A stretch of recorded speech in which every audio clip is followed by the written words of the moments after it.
நீதான் தவறு, நான் தான் தவறு என்பதை விட நாம் இருவருமே சேர்ந்து வளர்கிறோம். We are evolving. திருமண வாழ்க்கைன்றது முரண்பாடுகளின் உடன்பாடுன்னு. We are evolving. எப்பயுமே சார் 100% பெர்ஃபெக்ட்னு ஒருத்தர் இருக்க முடியுமா? சில வீடுகள்லாம் அப்படியே அப்பா வந்து பார்த்தாலே ஸ்ட்ரிக்டாக இருப்பார். ஒருத்தர் மரண படுக்கையில் படுத்திருக்காரு. மரண படுக்கையில் வீட்டுக்காரம்மா நிற்கிறாங்க காலடியில். இவர் கேட்டிருக்காரு, மராதா மூத்தவன் எங்க? இந்த உங்க தலைக்கு மேலே இருக்காங்க. சின்னவன் உங்க காலுக்கிட்ட இருக்காங்க. பெரிய பொண்ணு இந்த உங்க வலதுகை பக்கம் இருக்காங்க. நீ இந்த பக்கம் இருக்க. எல்லாரும் இந்த ரூம்ல இருக்கிறப்ப ஹாலில் ஏன் ஃபேன் ஓடுது அப்படின்னாரு. யோ நீ சாக போற, ஃபேன் ஓடுறா என்ன ஓடாட்டி 100% பெர்ஃபெக்டா ஒரு மனிதர் இருந்துடவே முடியாதுங்க. We are evolving. இந்த விஷயங்களை நமக்கு என்ன நினைச்சிடுறோம், நமக்கு பிடிச்ச விஷயங்கள் எல்லாம் வாழ்க்கை துணை அங்கீகரிக்கணும்னு நினைக்கிறோம்ல. சிந்து பைரவின்ற படம் பார்த்துருக்கீங்களா? சிந்து பைரவி படம் எனக்கு ரொம்ப பிடித்த படங்க. அந்த சிந்து பைரவி படத்தில் சுலோச்சனா மேடம் ஒரு கேரக்டரில் வருவாங்க. பார்த்துருக்கீங்களா மேடம் இந்த படம்? இவர் லதா மங்கேஷ்கர் பாட்டு கேட்டுக்கிட்டு இருப்பார். அவங்க தேங்காய் சட்னி அரைச்சிக்கிட்டு இருப்பாங்க. குர்ன்னு மிக்சி ஓடும், குர்ன்னு மிக்சி ஓடும். இவர் சொல்லுவார், சிவகுமார் சார் சொல்லுவார், லதா மங்கேஷ்கரினுடைய இசை உனக்கு புரியாமல் இருக்கலாம், இந்த கர்நாடக சங்கீதத்தினுடைய மேன்மை உனக்கு தெரியாமல் இருக்கலாம், ஆனால் அந்த பாட்டு வந்து உன் காதில் விழுகுது, அதை தொந்தரவு செய்யக்கூடாதுன்ற ஒரு அறிவு கூட உனக்கு கிடையாதா? இந்த பாட்டை ரசிக்கக்கூடிய ஒரு சின்ன விஷயம் கூட உனக்கு தெரியாதா அப்படின்னு இவருடைய அறிவு ஜீவித்தனத்தை காட்டுவார். அந்த அம்மா வந்து சிம்பிளாக கேட்பாங்க, லதா மங்கேஷ்கரா உங்களுக்கு தேங்காய் சட்னி அரைச்சு தருவாங்க? நான் தானே அரைச்சு தரணும் சார். இவருக்கு எப்படி லதா மங்கேஷ்கரினுடைய குரல் இனிமையோ அப்படி அந்த சமையலை ரசிக்கக்கூடிய ஒரு பெண்மணிக்கு அந்த மிக்சியினுடைய சவுண்டு கர்நாடக சங்கீதத்தை விட 1000 மடங்கு இனியது என்று புரிந்து கொள்வதுதான் குடும்பத்தினுடைய மெய்ப்பொருள். நம்ம அறிவு ஜீவித்தனத்தெல்லாம் வீட்டில் காட்டக்கூடாது சார். கரெக்டா? இப்போ நாங்கள் வந்து மேடையில் பேசுகிறோம், ஐயா பார்த்தலாம் நாங்கள் நிறையா மேடைகளில் பேசுகிறோம், திருக்குறள்லேருந்து எல்லாம் பேசுகிறோம். இந்த திருக்குறள்லாம் பேசினா என்னம்மா பண்ணணும்? மேடையோட புத்தகத்தை மூடிட்டு போயிடணும். இந்த திருக்குறளில் இப்போ படிக்கும்போதெல்லாம் ஒரு சின்னதை வள்ளுவரை பற்றி ஒரு கதை சொல்லுவாங்க. வாசுகி அம்மா கிணத்துல நீர் இறைச்சிக்கிட்டு இருந்தாங்க. வள்ளுவர் வந்து வாசுகி அப்படின்னு கூப்பிட்டார். வாசுகி அம்மா பறந்து வந்தாங்க. வாலி அப்படியே நினைச்சு. இந்த கதையை நம்ம கேட்டிருக்கோம்ல, இதை நான் படிச்சுட்டு என்ன பண்ணியிருக்கணும்? பேசாமல் இருந்திருக்கணும். கரெக்டா? எங்கள் வீட்டில் என் வீட்டுக்காரி வாசல் தெளிச்சிக்கிட்டு இருந்தா. நான் சும்மா இல்லாமல் இதை டெஸ்ட் பண்ணி பார்ப்போமே ஜானகி அப்படின்னு என் வீட்டுக்காரி அங்கேயே நின்னா. வாலி பறந்து வந்துச்சு. இனிமே கூப்பிட. அதனால தான் ஒரு புதுக்கவிஞர் ரொம்ப அழகாக எழுதினாரு, நீ உன் நண்பனுக்கு நண்பனாய் இருக்கிறாய், அலுவலகத்தில் அதிகாரியாய் இருக்கிறாய், அம்மாவிற்கு அடக்கமான பிள்ளையாக இருக்கிறாய், எப்பொழுது எனக்கு கணவனாக இருக்க போகிறாய்ன்னு கேட்டிருந்தாங்க. எப்பொழுது எனக்கு கணவனாக இருக்க போகிறாய்? வீட்டில் தேவை பெரிய அதிகாரி கிடையாது சார், அறிவாளி கிடையாது சார், ஒரு அப்பா தான் தேவை, ஒரு வாழ்க்கை துணை தானே தேவை. இந்த நிகழ்ச்சி இல்லாதப்ப என் பையன்கிட்ட சொல்கிறேன், டே படித்தாதாண்டா நல்லது வாழ்க்கையில், படிடா. கண்ணதாசன் ஐயா என்ன தெரியுமாடா சொன்னார்? படித்தா நல்லதுன்றது கண்ணதாசன் ஐயா சொன்னார்ரா. இசை அறிந்தோன் குழல் எடுத்தால் இசை பிறக்கும், திசை அறிந்தோன் படகெடுத்தால் தேசம் தோன்றும், திடமுடையோன் படையெடுத்தால் பகைமை வீழும், அறிவுடையோன் ஏடொன்றே அறிவின் கன்று அவ்வளியே தமிழ் செய்தி வந்ததென்று திடமுடையோன் கைகளிலே திகழ்ந்து நின்று தேன் அமுர தமிழோசை வாழ்க நன்றுன்னு கண்ணதாசன் ஐயா சொன்னார்றான்னு. அவனு இப்படியே தான் முறைச்சு பார்த்தான். படிச்சா நல்லது அவ்வளவுதானே, ஏன் இழுக்கிற? சாட்டா முடிப்பா, ஏன்பா இன்னைக்கு உனக்கு நிகழ்ச்சி இல்லையா கேட்குறாங்க. இன்னைக்கு உங்களுக்கு நிகழ்ச்சி இல்லையா? என் ஒய்ஃபை கூப்பிட்டு சொல்கிறேன், are you going to waste your life with is Kannadasan கை? என்ன காமிச்சு இந்த சேட் ஜிபிடின்னு ஒன்று வந்திருக்குங்க இதில் ஃபோனில். ஐயா இந்த சேட் ஜிபிடி எடுத்து கேட்குறாங்க, Google how to put my father in mute அப்படின்றான். இதுக்கு கூகுள் 3 ஆப்ஷன் சொல்லுது. Stitch your father mouth, paste your father mouth, bring your mother in front of him. அவன் 3வது ஆப்ஷன் எடுத்துட்டான். இனி நமக்கு கண்ணதாசன் ஞாபகத்துக்கு வரமாட்டாரு. நீ சமமா நான் போறேன். இப்ப வீட்டுக்கு தேவை அதிகாரிகள் அல்ல, அறிவாளிகள் அல்ல, அப்பாக்கள் தான் தேவை என்று உணர்ந்து கொள்வது ஒவ்வொரு ஆணினுடைய மெய்யறிவு, மெய்ப்பொருள். நீயா 2 குழந்தைங்க பேசிட்டு நம்ம என்ன தெரியுமா நினைச்சிடும், நிறைய சம்பாதிச்சிட்டோம், நிறைய சம்பாதிச்சு காஸ்ட்லி பொம்மையெல்லாம் வாங்கி கொடுத்தா குழந்தை சந்தோஷப்படும் நினைச்சிடறோம்ல. காஸ்ட்லியா ஒரு இது வாங்கி கொடுத்துட்டோம்னா சந்தோஷப்படுவாங்க. அவன் கேட்டது தானே இப்படிலாம் நம்ம நினைக்கிறோம்ல. 2 குழந்தைங்க பேசிட்டு இருக்காங்க. ஒரு குழந்தை சொன்னா, எங்க அப்பா சிங்கப்பூருக்கு ஆன்சைட் போனாரே, வரும்போது எங்க அப்பா சிங்கப்பூர்ல தான் இப்ப இருக்காங்க. சிங்கப்பூர்ல இருந்து வரும்போது எங்க அப்பா எனக்கு ஹெலிகாப்டர் வாங்கிட்டு வந்தாரு, எனக்கு சைக்கிள் வாங்கிட்டு வந்தாரு, விளையாடுறதுக்கு ரிமோட் கார் வாங்கிட்டு வந்தாரு. உங்க அப்பா உனக்கு என்ன வாங்கிட்டு வந்தாருன்னா, இந்த பொண்ணு சொன்னா, உனக்கு விளையாடுறதுக்கு உங்க அப்பா வாங்கிட்டு வந்த பொம்மை தான் இருக்கு, எனக்கு விளையாடுறதுக்கு எங்க அப்பாவே இருக்காரு. சாயந்தரம் வீட்டுல இருந்து வந்தா, ஆபீஸ்ல இருந்து வந்தா எங்க அப்பா தோலை பிடிச்சு தொங்குவேனே, எங்க அப்பா கழுத்தை பிடிச்சு தொங்குவேனே, எங்க அப்பாவோட விளையாடுவேனே. பொம்மைகள் வாங்கி தரக்கூடிய பெற்றோர்களை விட வீட்டில் பொம்மையாக மாறக்கூடிய பெற்றோர்களைத்தான் குழந்தைகளுக்கு பிடித்திருக்கிறது என்று தெரிந்து கொள்வது ஒரு அப்பாவினுடைய மெய்ப்பொருள். சார், நம்ம என்ன நினைச்சிரோம், குடும்பத்துல ஏதோ ஒரு வகையில இந்த உறவுகள் இந்த சில அப்பாக்களை வந்து நம்ம புரிஞ்சுக்கவே முடியாது சார். இந்த உறவுகளுக்கு பின்னால் இருக்கக்கூடிய வழியை தெரியவே தெரியாது சார். கரெக்டா? எனக்கு நடந்த சம்பவம் சொல்றேன். 2005 இதே மதுரை புத்தக திருவிழா, 2005 முதலாக புத்தக திருவிழா அப்பதான் தொடங்குறாங்க. முதல் புத்தக திருவிழா 2005. நான் போய் எங்க அப்பா கிட்ட சொல்றேன், அப்பா, எங்க வீட்டு தனக்கங்குளம் ஐயாவினுடைய முக்குளத்தூர் பள்ளியில தான் நான் படித்தேன். அப்ப நான் வந்து எங்க அப்பா கிட்ட சொல்றேன், அப்பா, புத்தக திருவிழா மதுரையில் ஆரம்பிச்சிருக்காங்கப்பா, எனக்கு ஒரு 4 புத்தகம் வேணும்ப்பான்னு ஒரு 4 புத்தகத்தினுடைய பேரை சொல்றேன். 4 புத்தகம் தாங்க கேட்டேன். 4 புத்தகம் சொல்லி இந்த 4 அப்படியே முறைச்சு பார்த்துட்டு போயிட்டாரு. மறுநாள் போய் கேட்குறேன், அப்பா இந்த 4 புத்தகம் பாருனேன். அப்பயும் பதில் சொல்ல, முறைச்சிட்டு போயிட்டாரு. 3ஆவது நாள் போய் கேட்குறேன், பயங்கரமான திட்டு. இவங்க பாடத்தை படிக்க மாட்டானுங்க, புத்தக திருவிழாவில் போய் புத்தகம் கேட்குறாங்கன்னு பயங்கரமா திட்டுறாரு. நான் யோசிக்கிறேன், என்னன்னா 4 புத்தகம் தானே கேட்டோம், இதுக்கு இவ்வளோ திட்டுறாரு, வாங்கியே தரமாட்டேன்ட்டாரு. 10 நாளில் புத்தக திருவிழா முடிஞ்சிடும், என்னப்பா பண்றதுன்னு யோசிக்கும் போது அப்ப புத்தக திருவிழாவினுடைய பேச்சு போட்டி நடந்தது. மதுரை மாவட்ட அளவில் பேச்சு போட்டி நடந்தது. கிட்டத்தட்ட 250 பேர் அந்த பேச்சு போட்டியில் கலந்து கொண்டார்கள். அந்த பேச்சு போட்டியில் முதல் பரிசாக 5000 ரூபாய் பரிசு பெற்றோம் 2005. அப்ப தொடங்கின பயணம் தான் இங்கு தொடர்ந்து கொண்டு வந்து நிறுத்தி இருக்கிறதுன்னு தான் சொல்லணும். இப்ப இந்த 5000 ரூபாய்க்கு புத்தகம் கொடுத்துட்டாங்களா, 10% டிஸ்கவுண்ட், 5500 ரூபாய்க்கு புத்தகம் எடுத்துக்கலாம். வீடு முழுக்க புத்தகத்தை நிரப்பினேன் கொண்டு போய். இப்போ எங்கள் அப்பா அப்படி ஒரு கெத்தா அப்படி பார்த்தோம், ஜெயிச்சிட்டேன் பார்த்தியா, ஒரு புத்தகம் வாங்கி தர மாட்டேன்னு இல்லை, ஒரு 4 புத்தகம் வாங்கி தர மாட்டேன்னு இல்லை, வீடு பூரா புத்தகம், இப்போ என்ன பண்ணுவீங்க அப்படின்னு எங்கள் அப்பா அப்படி ஒரு கெத்தா பார்த்தேன். அவர் எதுவுமே சொல்லலை, சிரிச்சுட்டு போயிட்டார். அதுக்கப்புறம் எப்போ நான் புத்தகம் எடுத்து படுத்தாலும் எதுவும் சொல்ல மாட்டார், அப்படியே ஒரு மாதிரி பார்த்துட்டு மட்டும் போயிடுவார். இப்போ எங்கள் அப்பா இல்லை, ஜூன் மாதம் இறந்து போயிட்டாங்க. தொடர்ந்து இந்த புத்தக திருவிழாவுக்கு தொடர்ந்து போய் பேசிக்கிட்டே இருக்கோம். கடந்த ஒரு 3 வருடங்களாக எல்லா மாவட்டத்தில் இருக்கிற புத்தக திருவிழாவுக்கு போய் பேசிகிட்டே இருக்கோம். ஜனவரி மாதம் கடலூர் புத்தக திருவிழாவினுடைய ஒரு பத்திரிகை வந்துச்சு. எங்கள் அப்பா அந்த பத்திரிகை எடுத்து பார்த்துக்கிட்டே இருந்தார். திடீர்னு என்னை கூப்பிட்டு சொன்னார், தம்பி, இந்த மதுரையில் புத்தக திருவிழா ஆரம்பிச்சப்ப என்கிட்ட ஒரு 4 புக்கு கேட்டேல, எப்போ 20 வருஷம் கழிச்சு, 20 வருஷம் கழிச்சு எங்கள் அப்பா கேட்குறாரு, மதுரை புத்தக திருவிழா ஆரம்பிச்சப்ப என்கிட்ட ஒரு 4 புக்கு கேட்டேல, அப்பா வாங்கி தரல, என் மேலே உனக்கு கோவமாப்பா அப்படின்னாரு. நான் சொன்னேன், என்னப்பா 20 வருஷம் கழிச்சு? அதெல்லாம் இல்லைப்பா, அதெல்லாம் அப்பயே முடிஞ்சிருச்சுலப்பா, 20 வருஷம் கழிச்சு. இல்லைப்பா, நீ அந்த 4 புத்தகம் எழுதி கொடுத்தேல்ல, நான் போய் புத்தக திருவிழாவில் போய் பார்த்தேன்ப்பா, அதோட விலையெல்லாம் கேட்டேன், மொத்தமாக 800 ரூபா வந்துச்சுப்பா. அப்பா கிட்ட 800 ரூபா இல்லைப்பா, அப்பா கிட்ட 800 ரூபா இல்லைப்பா. முதல் நாள் எப்படியாவது இது புரட்டிடலான்னு நினச்சேன், 2வது நாளும் எப்படியாவது புரட்டிடலான்னு நினச்சேன், எனக்கு கிடைக்கவே இல்லை, எனக்கு வேற வழியும் தெரியலை. பெத்த பையன்கிட்ட அவன் ஒன்று கேட்டப்ப காசு இல்லைன்னு சொல்லக்கூடிய தைரியம் அப்பாக்கு அப்ப இல்லப்பா, அதனால உன்னை திட்டேன்பான்னு.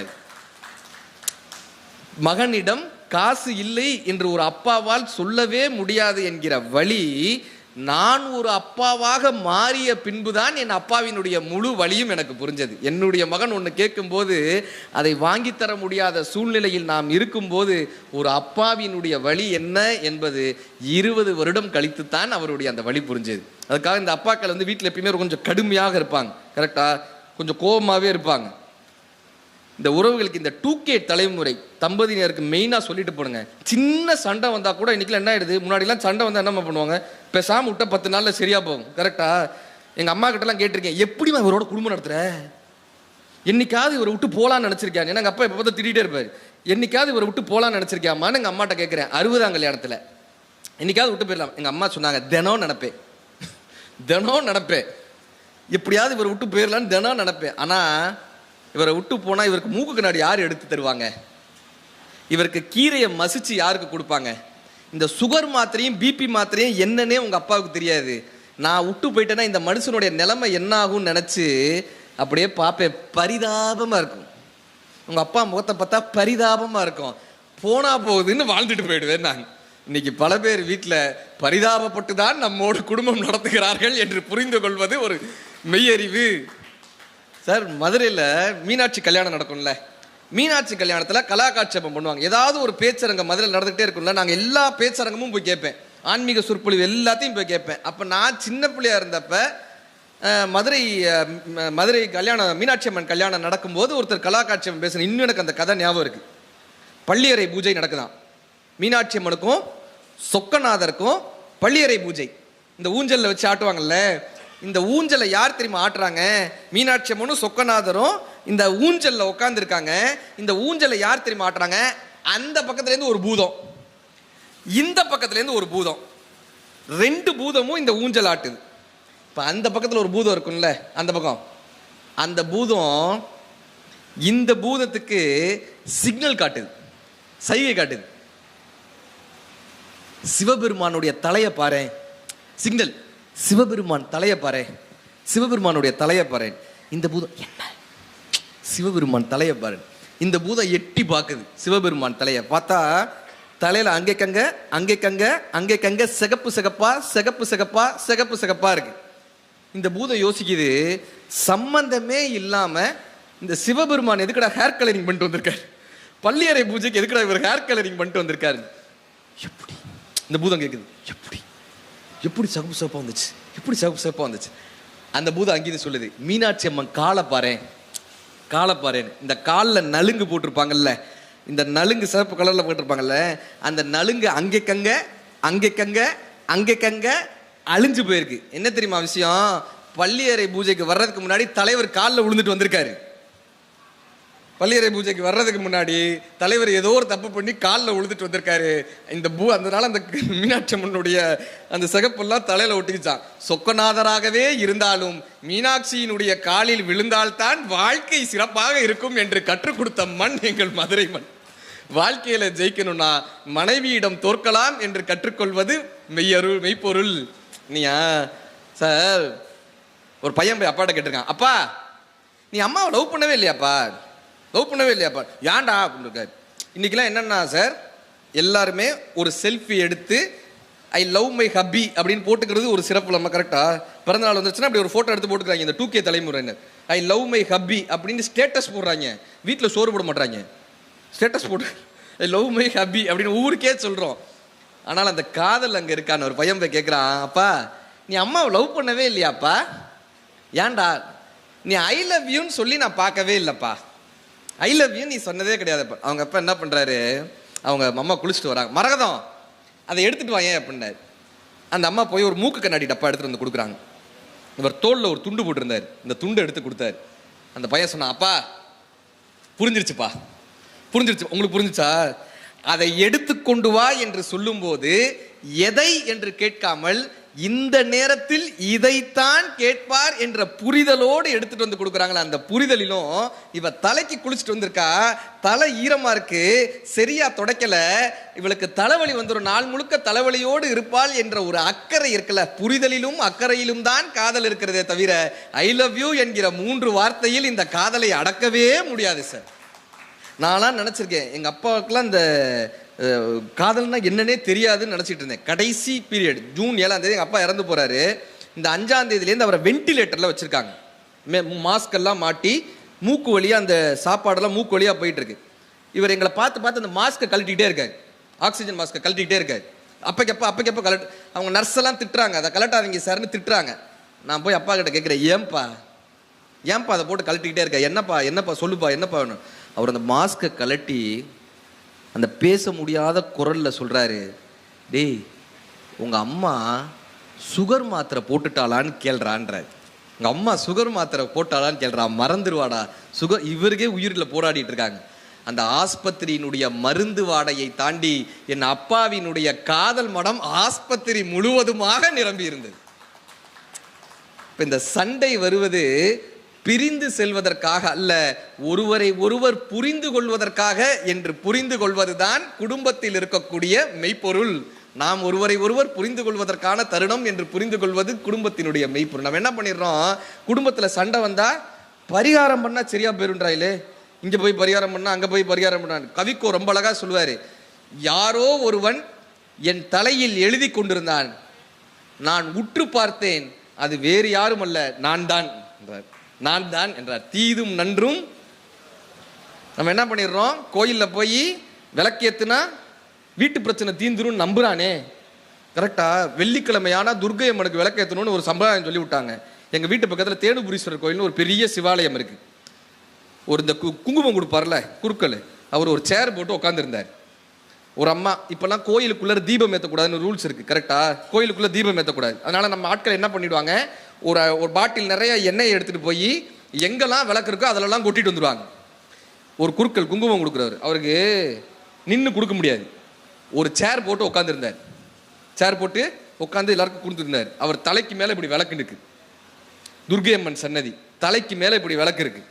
இந்த அம்மா 1.5 லிட்டர் பாட்டில் பூரா எண்ணெய், புரிஞ்சிருச்சா? அந்த விளக்குல எண்ணெய் ஏற்கனவே இருக்கு.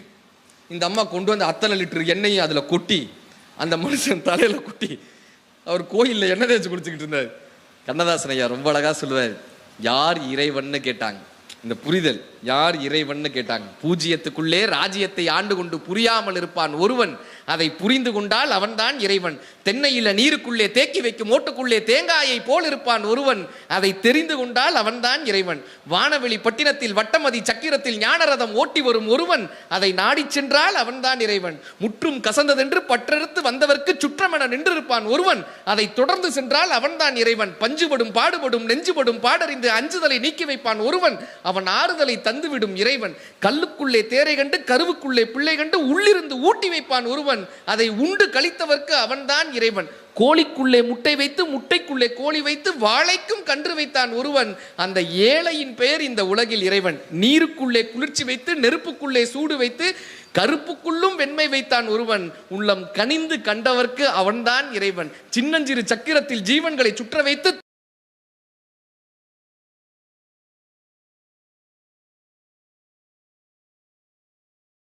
வாழ்ந்தவரை நாள் குறித்து அழைத்து செல்வான் ஒருவன், இந்த நாடகத்தை ஆட்டி வைக்கும் இறைவன். கண்ணதாசன் ஐயா முடிச்சிருப்பார்.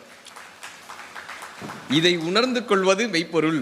புதுக்கவிஞர் ரொம்ப அழகா சொல்லியிருப்பார், கடவுளும் மனிதனும் ஒரே நேரத்தில் சந்தித்துக் கொண்டார்கள். கடவுளும் மனிதனும் ஒரே நேரத்தில் சந்தித்துக் கொண்டார்கள். இருவரும் ஒரே நேரத்தில் சொன்னார்கள், இதோ என்னை படைத்தவன், இதோ என்னை படைத்தவன். 2 பேரும் ஒரே நேரத்தில் சொன்னார்கள். எந்த வேண்டுதலுமின்றி, பிரான்சிஸ் கிருபா ரொம்ப அழகா எழுதியிருப்பார், எந்த வேண்டுதலுமின்றி, எந்த நிபந்தனையுமின்றி, எந்த எதிர்பார்ப்புமின்றி கோவிலுக்கு வந்து கடவுளை சந்தித்து போகும் பக்தனை பார்க்கும் போது கடவுள் விடும் பெருமூச்சு கோவிலை நிரப்புகிறது. பின்பு கடவுள் தனக்குள் சொல்லிக் கொள்கிறார், இவன் ரொம்ப நல்லவன்டா, ரொம்ப நல்லவன்டான்னு சொல்லிக் கொள்கிறார். சார், வாழ்க்கை போய் இதை கொடு அதை கொடுன்னு கேட்கிறோமே, ஒவ்வொரு முறையும் கடவுளிடம் போய் இதை கொடு அதை கொடுன்னு கேட்கிறோமே, இந்த வரத்தை கொடு அந்த வரத்தை கொடு. இந்த வாழ்க்கை ஒரு வரம் என்று புரிந்து கொள்வது மெய்ப்பொருள். ஒரு 2 விஷயத்தை சொல்லி முடிச்சிடறேன். வெற்றி பெறுவதால் வாழ்க்கையில் மகிழ்ச்சி வரவில்லை. கவிக்கோவினுடைய வார்த்தை. இந்த இதில் ஜெயிச்சிட்டோன்னா நமக்கு மகிழ்ச்சி நினைக்கிறோம்ல, ப்ரொமோஷன் கிடைச்சிட்டா மகிழ்ச்சி, இது வந்துட்டுனா மகிழ்ச்சி, வீடு வாங்கிட்டா மகிழ்ச்சி, கார் வாங்கிட்டா மகிழ்ச்சி. வெற்றி பெறுவதால் வாழ்க்கையில் மகிழ்ச்சி வருவதில்லை. மகிழ்ச்சியாய் இருப்பதுதான் இந்த வாழ்க்கையின் வெற்றி என்று புரிந்து கொள்வது மெய்ப்பொருள். நேரம் ஆயிடுச்சுன்னு புரிஞ்சுக்கிறது மெய்ப்பொருளா? பேசலாம்ல, பேசலாமா? மழையிலும் வந்து அமர்ந்து இருக்கக்கூடிய எங்க மக்களுக்காக நாங்கள் இன்னும் 4 மணி நேரம் பேசுவோம். உட்காருங்க. நீத்தி என்னுடைய சிறு வயது தோழி, அவங்க மதுரை முத்துணனுடைய துணைவியார். ரொம்ப மகிழ்ச்சி அவங்கள சந்திச்சதுல. இப்படி சொல்லிட்டோன்னா அமைதியாக உட்காந்துருவாங்க. அதுக்காக இப்போ இந்த வாழ்க்கையில எதுப்பா மகிழ்ச்சி அப்படின்னு கேட்டாங்க. 4 வயசுல எந்திரிச்சு நின்னோன்னா வெற்றி, 10 வயசுல வெளியே போயிட்டு திரும்பி வந்தோன்னா வெற்றி, 15 வயதுல நல்லா படிச்சா வெற்றி, 18 வயதுல ஒரு வாக்காளர் உரிமமோ நமக்கான ஒரு டிரைவிங் லைசன்ஸும் கிடைச்சிச்சுன்னா 18 வயதுல வெற்றி, 25 வயசுல கையில ஒரு டிகிரியும் வேலையும் கிடைச்சிருச்சுன்னா வெற்றி, 30 வயசுல பொண்ணு கிடைச்சிருச்சுன்னா வெற்றி. இன்னைக்கு 30 வயசு தாண்டி தான் கிடைக்க மாட்டேங்குது. 30 வயதுல பொண்ணு கிடைச்சிருச்சுன்னா வெற்றி, 40 வயதுல இளமையாக தோன்றினால் வெற்றி, 50 வயதுல தன்னுடைய குழந்தைகளுக்கு நல்ல கல்விகளை கொடுக்க முடிந்தால் வெற்றி, 60 வயதுல ஓய்வு கிடைத்தால் வெற்றி, 60 வயசுல ஓய்வு கிடைத்தால் வெற்றி, 65 வயசுல உடல் ஆரோக்கியமாக இருந்தால் வெற்றி, 70 வயதுல நீங்க வெளியே போயிட்டு மறுபடியும் வீட்டிற்கு நீங்களாக திரும்பி வர முடிந்தால் வெற்றி. 75 வயதிற்கு மேல் தானாக எழுந்து நிற்க முடிந்தால் வெற்றி. 80 வயதுக்கு மேல் வீட்டிற்கு பாரமாக இல்லாமல் இருந்தால் வெற்றி. அதற்கு மேல் ஒரு இலை உதிர்வது போல, ஒரு பறவை பறப்பது போல மகிழ்ச்சியாக இந்த உலகத்திலிருந்து நாம் விடை பெற்றோமையானால் வாழ்க்கை வெற்றி மேல் வெற்றி. வெற்றி பெறுவதால் வாழ்க்கையில் மகிழ்ச்சியாக இருப்பதில்லை, மகிழ்ச்சியாக இருப்பதுதான் இந்த வாழ்க்கையினுடைய வெற்றி. ஒவ்வொரு வயதிலையும் ஒவ்வொரு தருணத்திலையும் நம்ம சொல்றோம்ல, காலம் காலம் பொன் போன்றதுன்றோம்ல, காலம் உயிர் போன்றதுங்க. பொண்ணை தொலைச்சோன்னா சம்பாதிச்சிடலாம். இன்னைக்கு இந்த தருணம் 10ஆம் தேதி மதுரையில் பேசக்கூடிய இந்த மாலை நேரத்தை திரும்ப சம்பாதிக்கவே முடியாதே. இந்த 1 மணி நேரத்தை திரும்ப சம்பாதிக்கவே முடியாது. நம்ம என்ன பண்ணிடுறோம், இந்த காலத்தை, இந்த வாட்ச்னா என்ன சொல்றாங்க, கடிகாரன்றோம்ல, வாட்ச்னா கவனின்னு ஒரு அர்த்தம் இருக்கு. இந்த புத்தக திருவிழாலாம் ஏன் தெரியுமா, நம் கவனத்தை சரியான முறையில் கவனம் செலுத்த வேண்டும்ன்றதுக்காக தான். ஃபேஸ்புக்கையும் ரீல்ஸையும் போட்டு வாழ்க்கையை ஓட்டிடுறோமே, யாரோ ஒருத்தரை பத்தி தெரியாம பேசிட்டே இருக்கோமே. கரெக்டா? கூமாப்பட்டியா ஏங்கன்றான், அதை உட்காந்து நம்ம பார்த்துக்கிட்டு இருக்கோங்க. யாரோ ஒரு மியூசிக் டைரக்டரு அவர் மனைவியை டைவர்ஸ் பண்ணிட்டாராம், இதை உட்காந்து இவன் பேசிக்கிட்டு இருக்கான். நம்ம வீடு இன்னும் டைவர்ஸ் ஆகாம இருக்கேன்னு சந்தோஷப்பட்டுக்கணுமே தவிர அடுத்தவர்களை பற்றி நாம ஏங்க புரணி பேசணும்? அதை பற்றி தெரியாமல் நம்ம பேசுறோம். இன்னைக்கு சொல்லிட்டு போறேன், இந்த மெய்ப்பொருள் காண்பது அறிவு என்கிற இந்த தலைப்பை கேட்க வந்த நீங்கள் ஆசீர்வதிக்கப்பட்டவர்கள். இந்த மழை நேரத்திலும் நீங்க கேட்க வந்திருக்கீங்க. உண்மையிலே நீங்கள் பிரபஞ்சத்தால் ஆசீர்வதிக்கப்பட்டவர்கள். நீங்க இதை கேட்கணும்னு இருக்கு. ஏன்னா இந்த சமூக வலைதளங்கள்ல இதை கேட்கறவங்களுக்கு நான் அதை சொல்லிட்டு போறேன். ஏதோ ஒரு விஷயம் வருது, ஃபேஸ்புக்கை நீங்க இப்படி ஸ்வைப் பண்ணும்போது ஏதோ ஒரு விஷயம் வருது. அதனுடைய உண்மைத்தன்மை என்ன, நம்பகத்தன்மை என்னன்னே தெரியாம நாம நம்ம நேரத்தை விட்டுட்டு அதை பத்தி பேசிட்டு இருக்கோமே, யாரோ ஒருத்தரை பத்தி புரணி பேசிட்டு இருக்கோமே. இந்த நடிகர் இப்படி பண்ணிட்டாராமே. இந்த முக்கியமான ஒரு வகையில் திருவாசகம் படிச்சுட்டு இருக்கேங்க, சைடில் ஒரு பாப்பப் வருது, இந்த நடிகை செய்த காரியத்தை பாருங்கள். நமக்கு என்ன போயிருது, திருவாசகத்தை மினிமைஸ் பண்ணிட்டு அந்த நடிகையை போய் கிளிக் பண்றோம். அது என்னடா பண்ணுச்சுன்னு பார்த்தா ஷூட்டிங் ஸ்பாட்ல டீ குடிச்சிட்டு இருக்கு, அவ்வளவுதான், வேற ஒன்றும் பெருசா இல்லை. உடனே நமக்கு மனது மாறுது இல்லை. சொல்லிட்டு போறேன், ஒரு பன்றி எப்படி மனிதனினுடைய அசுத்தத்தை நாவால் சுவைக்கிறதோ, அது எத்தனை கீழ்த்தரமான ஒரு விஷயமாக ஒரு மனிதன் பார்க்கிறானோ அத்தனை கீழ்த்தரமான விஷயம் அடுத்தவர் வாழ்க்கையில் இருக்கக்கூடிய ஆபாசங்களை நாம் சிந்தையால் சுவைப்பது. ஒரு பன்றி அசுத்தத்தை சுவைப்பதற்கு சமம் அடுத்தவர்கள் வாழ்க்கையில் நடக்கக்கூடிய விஷயங்களை பற்றி நாம் பேசி கொண்டிருப்பது. என்எஸ் கலைவாணர்கிட்ட போய் கேட்குறாங்க, கலைவாணர் ஐயாட்ட, உங்களை பற்றி அந்த நடிகர் என்ன சொன்னார் தெரியுமா, உங்களை பற்றி என்னெல்லாம் பேசினார் தெரியுமா? அவர் என்ன தெரியும், இப்போ கலைவாணர் ஐயா கேட்டார், உன் சட்டப்பையில் எவ்வளோ இருக்குன்னு சொன்னவன்ட்ட. உன் சட்டப்பையில் எவ்வளோ இருக்குது? 100 ரூபாயும் கொஞ்சம் சில்லறையும் இருக்குது. சில்லறைன்னா எவ்வளோ இருக்குது? அது எப்படிங்க சொல்ல முடியும்? எண்ணி பார்த்து தானே சொல்ல முடியும். எண்ணி பார்த்து தானே சொல்ல முடியும். உன் சட்டப்பையில் என்ன இருக்குன்னே நீ எண்ணி பார்த்து தான் சொல்ல முடியும் என்றால் அடுத்தவர்கள் வாழ்க்கையை பற்றி எண்ணாமலேயே பேசுகிறாய். ஏன்னார், நம்ம வாழ்க்கையே எண்ணி பார்த்து தான்ப்பா பேசணும். என்ன, ஒரு ராஜா அவருக்கு என்ன ஆசைன்னா, தான் கையால சமைச்சு ஒரு 10 பேருக்கு சாப்பாடு போடணும், 10 சாதுக்களுக்கு சாப்பாடு போடணும்னு அவருக்கு ஆசை. சமயக்காரரோட சமைக்கிறார். இப்போ அதை எடுத்துட்டு போகணும்ல, தூக்கிட்டு போகணும்ல சமையல் அறைக்கு. அவரும் சமயக்காரர் இப்படி தூக்கிட்டு போறாங்க சமையல் அறைக்கு. ராஜாவே தூக்கிட்டு போறாரு, ஏன்னா அவர் கையால போடணும்னு ஆசை. ராஜாவே அந்த பாத்திரத்தை தூக்கிட்டு போறாரு. மேலே ஒரு கழுகு பறக்குது. இந்த கழுகினுடைய காலில் ஒரு பாம்பு இருக்கு. இந்த பாம்பு வாயிலேருந்து விஷம் அந்த கரெக்டாக அந்த பாத்திரத்தில் கொட்டிடுச்சு. இது யாருக்கும் தெரியாது. இவங்க அதை பரிமாறிட்டாங்க. சாப்பிட்ட 10 சாதுக்களும் செத்து போயிட்டாங்க. இப்போ சித்திரகுப்தன் போய் யமதர்மன்ட்ட கேட்குறாரு, இந்த 10 பேர் இறந்து போனாங்கல்ல, இந்த பாவத்தை யார் பேர்ல எழுதுறது? இந்த ராஜா பேர்ல எழுதவா, சமைச்சவர் பேர்ல எழுதவா, இல்ல இந்த கழுகோட பேர்ல எழுதவா, கீழே இருந்த பாம்போட பேர்ல? இந்த பாவத்தை யாருடைய கணக்குல எழுதுறது? யமன் சொன்னாரு, எனக்கே கொஞ்சம் குழப்பமா தான் இருக்கு, கொஞ்ச நாள் பொறு, நான் சொல்றேன் யார் பேர்ல எழுதலான்னு, கொஞ்ச நாள் பொறு நான் சொல்றேன்ட்டார். இப்ப இந்த ராஜாவுக்கு ஒரு பெரிய கஷ்டமா இருந்துச்சு. என்னடா இது 10 பேர் இறந்து போயிட்டாங்களே, என்ன பண்றதுன்னு குரு கிட்ட கேட்டாரு, குலகுருட்ட கேட்டாரு. குரு சொன்னாரு, எப்பயும் 10 பேருக்கு சாப்பாடு போட்டியா, இனிமே அன்னச்சத்திரம் திறந்து யார் எப்போ வந்தாலும் சாப்பாடு போடுங்க, எப்பயுமே உங்க நாட்டில் சாப்பாடு இருக்கும், ஃப்ரீ அன்னதானம், தொடர்ந்து அன்னதானம், 24 மணி நேரம் அன்னதானம் பண்ணிட்டாரு.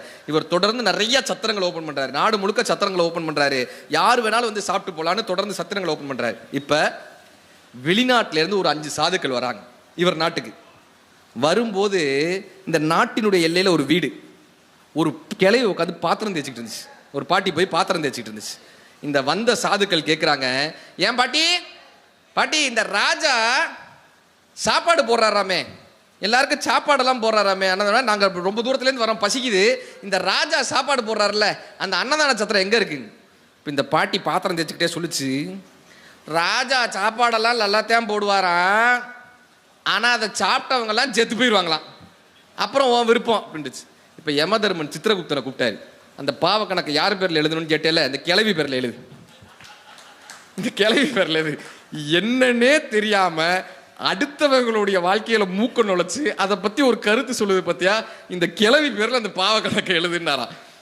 அடுத்தவர்களை பற்றி தெரியாமல் பேசுவது என்பதுதான், அவர்களுடைய தேவையில்லாத விஷயங்களை பேசுவது, நாம் அவர்கள் அசுத்தத்தை சுவைப்பதற்கு சமம் என்று புரிந்து கொள்வது மெய்ப்பொருள், அது மெய்யறிவு. சரி சார், நான் யாரை பத்தியும் பேசல, என்னைய பத்தி பேசுறானே, எனக்கு ஒரு கமெண்ட் போடுறானே, என்னைய பத்தி என்னை சுற்றி இருக்கவங்க விமர்சனம், இது எல்லாருக்கும் இருக்கிறது தானே. என்னைய பத்தி என் உறவுகள் இதை சொல்லிட்டாங்களே, நான் யாரை பத்தியும் பேச மாட்டேங்க, என்னைய பத்தி சொல்றாங்களே. சமீபத்தில் ஆஸ்திரேலியாவில் ஒரு போட்டி நடத்துறாங்க.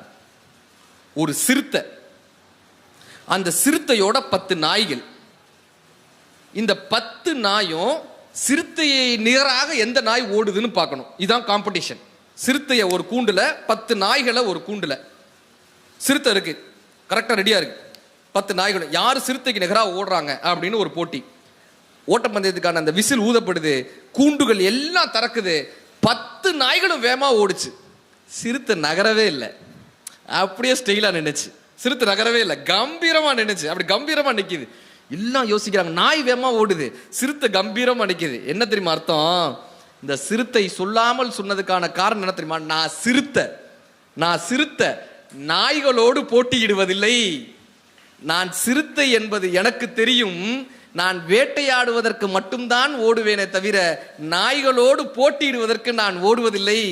நான் சிறுத்தை என்பது எனக்கு தெரியும், அதை எந்த நாயிடமும் நிரூபிக்க தேவையில்லை என்று சிறுத்தை கம்பீரமாக நின்ற ஒரு காட்சியை நம்ம பார்க்க முடிஞ்சது. ஆக இந்த மெய்ப்பொருள் என்பது என்னன்னா, நம்முடைய பலம் என்ன என்று நமக்கு தெரிந்து விட்டால், நாம் சிறுத்தை என்பது நமக்கு தெரிந்து விட்டால், இந்த வாழ்க்கை அற்புதமான ஒரு வாழ்க்கை. அருணகிரிநாதர் சொல்லுவார், வாழ வயதாகி அழகாகி மதனாகி மணி வாணிபோமோடாடி மருளாடி விளையாடி விழல் வாழ்வு சதமாகி மட கூடமோடு பொருள் தேடி வாசனை புழுகோடு மலரோடு மனமாகி கமல் வாசனைகளாகி விளை மாதரோடு கூடி அவர் ஆசைகளிலே சில நாள் போய் தோல் திரைகளாகி நிறைகளாகி இரு கால்கள் தடுமாறி பசு பதி பாசம் சூழ் கிதுகள் மாறி சுகம் மாறி தடியரோடு திரி ஒரு நாளில் சூளை சொறி வாதமோடு நீரெழிவு சூளம் என கசு மலம் என நாரி உடல் அழிவேனோன்னு கேட்பார். இந்த கசுமலம்ன்ற வார்த்தை 2000 வருட வார்த்தை. கசுமலம் என நாரி உடல் அழிவேனோன்னு கேட்பார். இந்த கசுமலமாக செல்லக்கூடிய இந்த மனித வாழ்க்கையை கற்பக தருவாக அத்தனை பேருக்கும் உபயோகப்படக்கூடிய ஒரு கற்பூரமாக மாற்றக்கூடிய அற்புதமான ஆயுதம் இந்த புத்தகம். இந்த புத்தக திருவிழாவை இத்தனை தூரம் அற்புதமாக நடத்திய நமது மாவட்ட நிர்வாகத்தினருக்கும் மாவட்ட ஆட்சித்தலைவர் அவர்களுக்கும், இங்கு இத்தனை தூரம் இந்த மழைக்கிடையிலேயும் வந்து தமிழ் கேட்க வேண்டும் என்று வந்திருக்கக்கூடிய என் மதுரை சொந்தங்கள் அத்தனை பேருக்கும் இந்த நல்ல நேரத்தில் மிகப்பெரிய நன்றி பாராட்டி மேடையில் அமர்ந்திருக்கக்கூடிய பெரியோர்களுக்கும், என்னை தொடர்ந்து ஆசீர்வதித்துக் கொண்டிருக்கக்கூடிய என்னுடைய தலைமை ஆசிரியர் அவர்களுக்கும் என்னுடைய மனமார்ந்த நன்றியை பாராட்டி விடைபெறுகிறேன். நன்றி நன்றி நன்றி. அருமையான சிறப்பான சிந்தனையான பேச்சை வழங்கிய திரு ராமகிருஷ்ணன் அவர்களுக்கு மனமார்ந்த நன்றியை தெரிவித்துக் கொள்கிறேன். ஒரு நல்ல கைத்தட்டல் கொடுத்துடலாம். அருமையாக இருந்தது.